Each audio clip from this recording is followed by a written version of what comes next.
ബ്ലസ്സി സാറിൻ്റെ പടത്തിലേക്ക് എത്താൻ വേണ്ടി ആരാണ് ഹെൽപ്പ് ചെയ്തത്? എങ്ങനെയായിരുന്നു ആ ബ്ലസ്സി സാറിൻ്റെ പടത്തിലേക്കുള്ള ഒരു വരവ്? ഞാൻ ദുബായിൽ പഠിക്കുന്ന സമയത്താണ് ഇങ്ങനൊരു ഓഫർ വന്നത്. ഓഫർ വന്നത് എങ്ങനെയാണെന്ന് വെച്ച് കഴിഞ്ഞാൽ, ഞാൻ സ്കൂളിംഗ് ദുബായിലാണ് ചെയ്തത്. അങ്ങനെ 12th കഴിഞ്ഞ് കോളേജിലേക്ക് അഡ്മിഷൻ റെഡിയായി നാട്ടിൽ പഠിക്കാൻ വേണ്ടിയിട്ടുള്ള ആ ഒരു ഗ്യാപ്പിൻ്റെ ഇടയിലാണ് ബ്ലസ്സി സാർ ദുബായിൽ വന്ന് അതിൻ്റെ ഓഡിഷൻ നടത്തുന്നത്.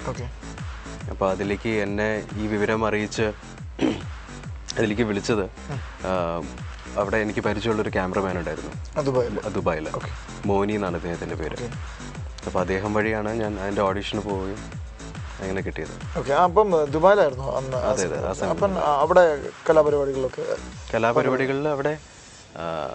അവിടെ സ്ഥിരം അവിടുത്തെ യൂത്ത് ഫെസ്റ്റിവൽസിലും അതിലൊക്കെ പങ്കെടുക്കാറുണ്ടായിരുന്നു. ഏതായിരുന്നു മെയിൻ ഐറ്റം എലക്യൂഷൻ ഉണ്ടായിരുന്നു. ദെൻ ഡാൻസ് ചെയ്യാറുണ്ടായിരുന്നു. ഡാൻസ് ചെയ്യൂല്ലേ? ഞാൻ ചെയ്യും. ഏതാണ് ക്ലാസിക്കൽ? ക്ലാസിക്കൽ ആൻഡ് സിനിമാറ്റിക് എല്ലാം രണ്ടും ചെയ്യും. അതൊരു പുതിയ അറിവാണ്. അങ്ങനെ എൻ്റെ ഒരു ഡാൻസ് ഷൂട്ട് ചെയ്താണ് ഈ മോനി എന്ന് പറഞ്ഞ ക്യാമറമാൻ. അങ്ങനെയാണ് അദ്ദേഹത്തിന് എൻ്റെ നമ്പർ ഉണ്ടാവാൻ അങ്ങനെ ഓർമ്മിച്ച് എന്നെ വിളിച്ചതാണ്. എന്തായാലും ഭാഗ്യമായില്ല. അത് വലിയൊരു ഭാഗ്യമാണ്. കാരണം നാട്ടിൽ അദ്ദേഹം ഓഡിഷൻ നടത്തി, പിന്നെ he was not fully satisfied. ദുബായിൽ വന്ന് സെലക്ട് ചെയ്യുമെന്നൊന്നും നമ്മൾ പ്രതീക്ഷിക്കില്ല. അപ്പോൾ കറങ്ങി തിരിഞ്ഞ് അങ്ങനെ വന്നതാണ്. It's destiny. എന്തായാലും ലാലേട്ടൻ്റെ കൂടെ ആദ്യമായിട്ട് നമ്മുടെ എല്ലാവരും പ്രിയപ്പെട്ട മോഹൻലാലിൻ്റെ കൂടെ ചെയ്തപ്പോൾ എന്ത് തോന്നി? പുള്ളി ഹെൽപ്പ് ചെയ്യുമായിരുന്നു? അദ്ദേഹം അങ്ങനെ ഇതിൻ്റെ ഇടയിൽ മോനെ ഇങ്ങനെ ചെയ്യുക അങ്ങനെ ചെയ്യുക അങ്ങനെയൊന്നും പറയില്ല. ഒരു ടെൻഷൻ ഉണ്ടായിരുന്നു ലാലേട്ടനോട്? ഇത്രയും വലിയ ആദ്യം അദ്ദേഹത്തെ കണ്ട സമയത്ത് ടെൻഷൻ ഉണ്ടായിരുന്നില്ല.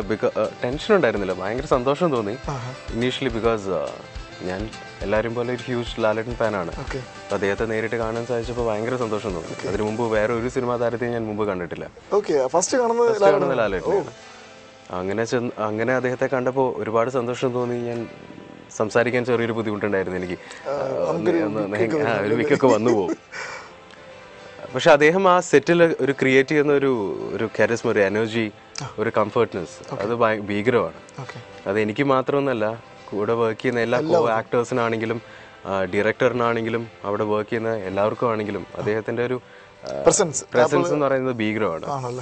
That's the charisma, that's energy he sends out. So ആ ഒരു എനർജി ഉള്ളത് കൊണ്ടായിരിക്കണം നമ്മൾ കൂടെയുള്ളവരൊക്കെ നല്ലൊരു വാശിയോടും നമ്മൾ ഇങ്ങനെ പെർഫോം ചെയ്യാൻ ശ്രമിക്കുന്നത്. പുള്ളി പറഞ്ഞൊക്കെ തരുമായിരുന്നു അർജുൻ ഇങ്ങനെയല്ല ചെയ്യേണ്ടത്, ഇങ്ങനെ ചെയ്താൽ കുറച്ചും കൂടെ ബെറ്റർ ആയിരിക്കും? ഇല്ല, അങ്ങനെ പറഞ്ഞു അദ്ദേഹം എനിക്ക് ആ സെറ്റിൽ ആരോടും പറഞ്ഞു കൊടുക്കുന്നത് ഞാൻ കണ്ടിട്ടില്ല. എനിക്ക് തോന്നുന്നില്ല ദാറ്റ്സ് ഹിസ് സ്റ്റൈൽ. എനിക്ക് തോന്നുന്നില്ല അദ്ദേഹം അങ്ങനെ പറഞ്ഞു കൊടുക്കുന്ന ആളാണെന്ന്. നമുക്ക് മത്സരിച്ച് അഭിനയിക്കാനുള്ള ഒരു ഇത് തോന്നുന്നു. മത്സരം അവിടെ ഇല്ല. ലാലേട്ടൻ്റെ ഒപ്പമെങ്കിലും അതുപോലെയൊക്കെ ലാലേട്ടനൊരു മോശക്കേട് വരരുത് എന്നുള്ള രീതിയിൽ അഭിനയിക്കാനുള്ള ഒരു ടെൻഡൻസി തോന്നിയായിരുന്നു? ലാലേട്ടൻ്റെ കൂടെ നിൽക്കുമ്പോൾ അതിനൊരു ഒപ്പത്തിനൊപ്പെങ്കിലും വരണം എന്നുള്ളത് തോന്നിയായിരുന്നു? ഒരിക്കലും ഇല്ല. നമ്മള് പറ്റാത്ത കാര്യങ്ങൾ അപ്പോൾ ട്രൈ ചെയ്യാൻ പാടില്ല.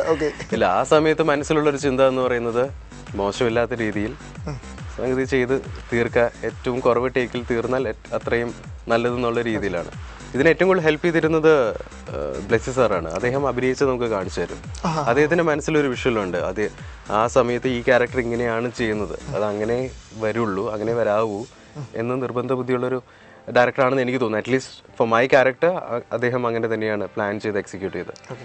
അതുകൊണ്ട് അദ്ദേഹം കാണിച്ചു തന്ന കാര്യങ്ങൾ അതേപോലെ തന്നെ ചെയ്തെടുക്കാൻ നോക്കി, അത്രയേ ഉള്ളൂ. പുതിയ പ്രോജക്റ്റുകൾ എന്തൊക്കെയാണ്? പുതിയ പ്രോജക്റ്റുകൾ ആഷ ബ്ലാക്ക് പ്രൊഡ്യൂസ് ചെയ്തിരിക്കുന്ന നിമിത്ത പ്രൊഡക്ഷൻ, അതേ ബാനറിൽ അടുത്ത മൂവി ആഷ ബ്ലാക്കിന് റിലീസ് കഴിഞ്ഞ് within a week shoot start ചെയ്യും. അതിൻ്റെ ഡയറക്ടർ ഒരു പുതിയ ഡയറക്ടറാണ്, വിനിൽ വർഗീസ് എന്നാണ് പേര്. വിനിൽ ഇറ്റ്സ് എ യങ് ഗായ്, ഒരു ആർട്ട് ഫിലിം മേക്കർ കൂടിയാണ്. അൻവർ റഷീദ്, അൻവർക്കയുടെ അസിസ്റ്റന്റ് കൂടിയാണ്.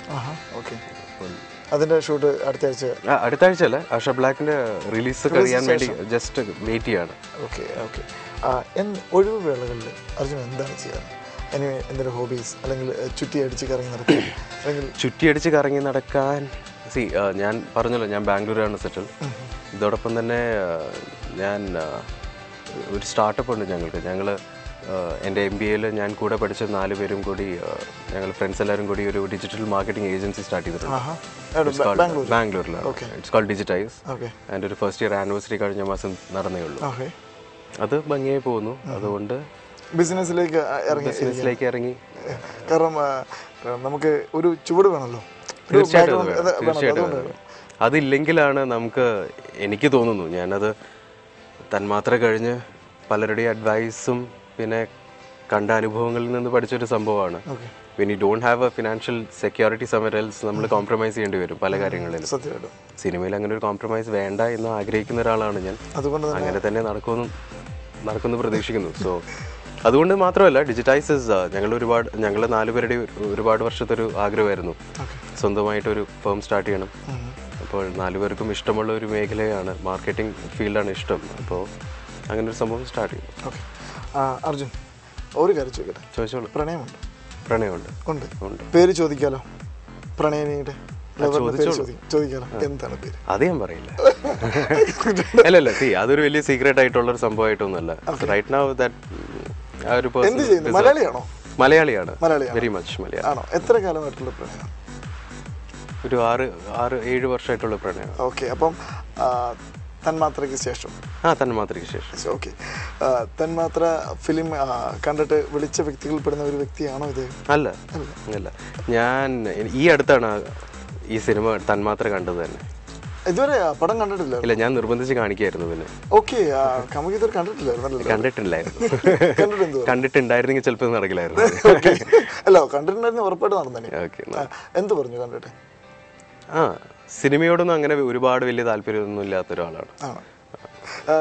തന്മാത്ര കണ്ടു കഴിഞ്ഞിട്ട് പ്രേക്ഷകരൊക്കെ, ഫാൻസൊക്കെ ഒരുപാട് പേര് വിളിച്ചിട്ടുണ്ടാവുമല്ലോ, എന്തായിരുന്നു അവരുടെയൊക്കെ ഒരു അഭിപ്രായം? ആ ഒരു സമയത്ത് ഒരുപാട് കോൾസ് വന്നിരുന്നു. ഒരുപാട് പടം ചെയ്യണമെന്നൊക്കെ ആൾക്കാർ പറഞ്ഞില്ലേ? ഒരുപാട് പടം ചെയ്യണമെന്ന് പറഞ്ഞു. ഓക്കെ. അതിനുശേഷം പടം കാണാതെ ആൾക്കാർ വിളിച്ചില്ലേ? എന്താണ് പടം കാണാത്തത്? അതും ചെയ്തിരുന്നു. ഓക്കെ. അപ്പോൾ എന്താണ് ഇവരോടൊക്കെ മറുപടി പറഞ്ഞത്? അല്ല, മറുപടി ഇത് മാത്രമായിരുന്നു. I was focused. ഞാൻ ഒരിക്കലും പറയില്ല that it was very easy for me. കാരണം ആ സമയത്ത് ഇതിൻ്റെ ഒരു ഫെയിം, ഒരു റെക്കഗ്നിഷൻ, അതിൻ്റെ ഒരു ടേസ്റ്റ് നമ്മൾ അറിഞ്ഞു കഴിഞ്ഞാൽ പിന്നെ അത് വിടാൻ കുറച്ച് ബുദ്ധിമുട്ടാണ്. It's like A drug. It's very addictive.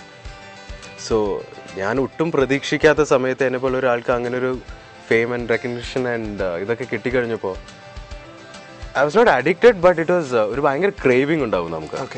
അത് വിട്ടുപോകാൻ കുറച്ച് ബുദ്ധിമുട്ടായിരുന്നു. പക്ഷെ ഞാൻ ആ സമയത്ത് ഒരുപാട് നല്ല ഓഫേഴ്സ് വന്നിരുന്നെങ്കിലും വിട്ടതും ആ ഒരു ഫാദറിന് കൊടുത്തൊരു വാക്കിനെ ബേസ് ചെയ്തിട്ടാണ്. പക്ഷെ അത് നല്ല ഡിസിഷൻ ആയിരുന്നു. And it's A best decision എന്ന് ഞാൻ റിയലൈസ് ചെയ്യുന്നത് ത്രൂ ദി ഇയേഴ്സ്. അത് കുറച്ച് വർഷങ്ങൾ കഴിഞ്ഞ് ആസ് ഐ പ്രോഗ്രസ് എൻ്റെ ഒരു എഡ്യൂക്കേഷൻ കംപ്ലീറ്റ് ചെയ്തുകൊണ്ടിരിക്കുമ്പോഴാണ് ഏറ്റവും ബെസ്റ്റ് ഡിസിഷൻ ആയിരുന്നു എന്ന് എനിക്ക് തോന്നിയത്. കാരണം ആ സമയത്ത് എനിക്ക് ചെയ്യാൻ പറ്റിയ റോൾസിനും എനിക്ക് കിട്ടാൻ പോകുന്ന ഓഫർ വരുന്ന ക്യാരക്ടേഴ്സിനൊക്കെ ഒരു ഭയങ്കര ലിമിറ്റേഷൻസ് ഉണ്ടാകും. So right now I think I'm ready. എന്താണ് മനസ്സിലെ ഒരാഗ്രഹം? ചിലപ്പം ഇങ്ങനെ ഒരു ക്യാരക്ടർ എനിക്ക് ചെയ്താൽ കൊള്ളാം, അങ്ങനെ എന്തെങ്കിലും ക്യാരക്ടേഴ്സ് മനസ്സിലുണ്ട്?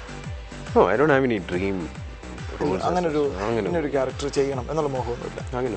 നല്ല ക്യാരക്ടർ ആണെങ്കിൽ എല്ലാം ചെയ്യും, അങ്ങനെയുള്ള പ്രത്യേകിച്ച് മോഹങ്ങളൊന്നുമില്ല. I'm taking it one by one. I'm just started. Cinema ഇപ്പോൾ വീണ്ടും തിരിച്ചു വന്ന് വീണ്ടും ആ ഒരു ഫീൽഡിലേക്ക് വന്നു തുടങ്ങുന്നേ ഉള്ളൂ.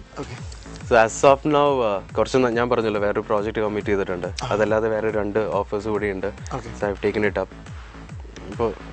പക്ഷെ അവിടെ നിർത്തിയിരിക്കണം. I won't take it slow.